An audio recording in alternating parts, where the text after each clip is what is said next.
Breaking news! Ang DSWD ay naglunsad ng 4Ps sa Batanes, Manila upang dalhin ang mga programa ng pamahalaan sa mas maraming Pilipino.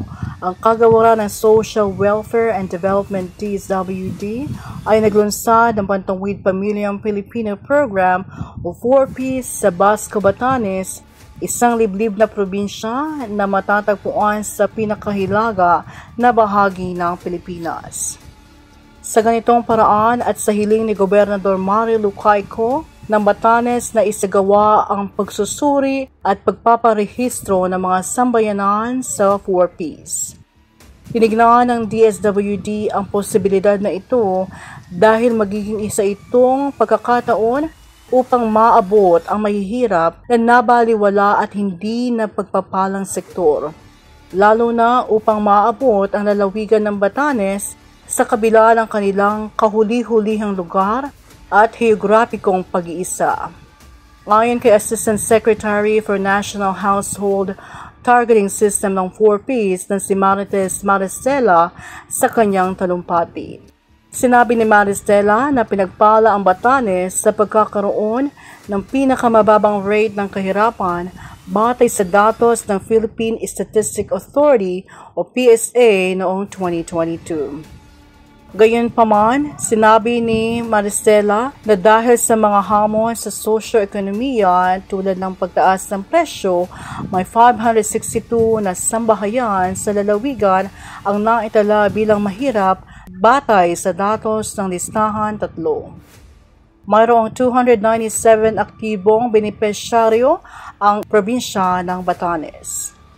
Sa pamamagitan ng pagbibigay ng cash grants sa mga kwalipikadong pamilya, layunin ng programa na alisin ang kanilang mga pinansyal na pasanin at palakasin sila upang mamuhunan sa kanilang hinaharap, lalo na sa mga larangan ng kalusugan at edukasyon, sabi ni Maristela. Noong Abril 13, kabuang 91 na benepisyarong sambahayan mula sa bayan ng Itbayat ang tumanggap ng kanilang mga cash card mula sa DSWD. Ang natitirang mga benepisyaryo mula sa iba't ibang munisipalidad ng Batanes ay nakatakdang tumanggap ng kanilang mga kaukulang cash card sa Abril 15 at 16. Ang seremonyal na paglulunsad ng 4Ps ay dinaluhan ni Gobernador Cayco, Batanes Lone District Representative Siriaco Gato Jr., Mayor Celso Batalones ng bayan ng Ivana, Mayor German Kakam ng bayan ng Basco, Mayor Pedro Poncio ng bayan ng Mahatao, Mayor Jonathan Enrique Nano Jr. ng bayan ng Uyugan, at Land Bank of the Philippines Basco Branch Manager Joseph Caligiran at DSWD Field Office 2 Cagayan Valley Director Lucia Alan. Sa kanyang mensahe, natuwa si Cayco sa bagong pagunlad na ito. Nagpahayag ng kanyang pasasalamat sa DSWD sa pagdadala ng 4Ps sa kanyang lalawigan. Sa wakas, may 4Ps na sa Batanes, sabi ni Cayco habang kanya tinutugunan ang kanyang mga mamamayan sa panahon ng paglulunsad.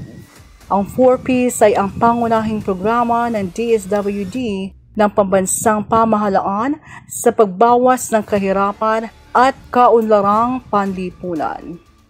Layo ng programa na magbigay ng cash grants sa mga napakamahirap na sambahayan upang mapabuti ang kanilang kalusugan, nutrisyon at edukasyon, lalo na para sa mga bata sa edad na 0 to 18 years old. Santiago 1 verse 17. Lahat ng mabubuti at angkop sa kaloob ay nanggagaling sa Diyos na siyang lumikha ng mga bagay sa langit na nagbibigay liwanag. At kahit pabago-bago at paiba-iba ang anyo ng anino ng mga ito, ang Diyos ay hindi nagbabago. For more content and news like this, subscribe to our YouTube channel and click the notification bell. Thank you and God bless everyone.